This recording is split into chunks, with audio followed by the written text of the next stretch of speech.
the idea of a cross-selling target of at least 8 products clearly is part of a long-term practice at Wells Fargo, going back at least to your predecessor, because in 1998, Fortune magazine quotes doubling the average product purchase to 8 as your predecessor's, quote, current obsession.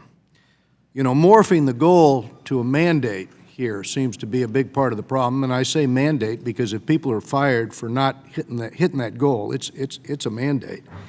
And that seems to be at the center of a toxic sales culture that you've overseen. But I'd ask you, was the goal of 8 cross-sold products something understood and embraced by management and by your sales force? It was a rallying cry to help work together. The average consumer household has about 14 financial products. Okay, I understand, but I'm going to ask you a question. In retrospect, do you think that target contributed in some way to the negative change in your sales culture? We never had a target of 8. Again, it was an aspirational. We had team members who would work with customers on need-based selling, and when they did that right, the customer won, and it was good for us. Did you read the LA Times article when it came out in 2013? I'm sure I did. I can't recall it right now. Was it something discussed at the board level? We did discuss the LA article. Well, here's my question. Did the information in that article give you pause about reporting cross-selling metrics or ratios in your annual reports, in your quarterly reports, in the analyst conference calls that were clearly inflated here by fake accounts generated by your sales force?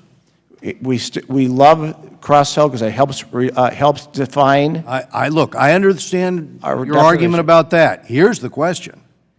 If you know fake accounts are going into that ratio, why would you keep reporting that ratio? Because I've got a copy here of your Investor Day. I've got a copy of what is in your quarterlies.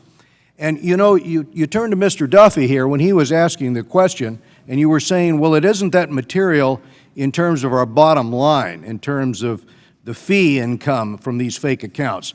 But what you're reporting on your products per household is a constant upswing quarter by quarter by quarter. It certainly is material in terms of the stock price. What you were doing in constantly reporting these ever-increasing numbers was driving your stock price up. And the point I'm making is you have this story in 2013 that shows how much of that was based upon fraudulent behavior. That becomes material, right? Well, let me just talk about that specifically.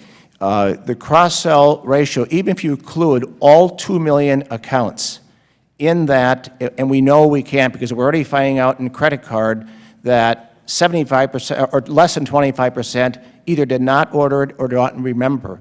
We've looked back for all the quarters going back to, I can't remember if it's 2010 or 11, and it has I think 1/200th of one product impact. It's absolutely immaterial. Look, Mr. Stumpf, this is a California company.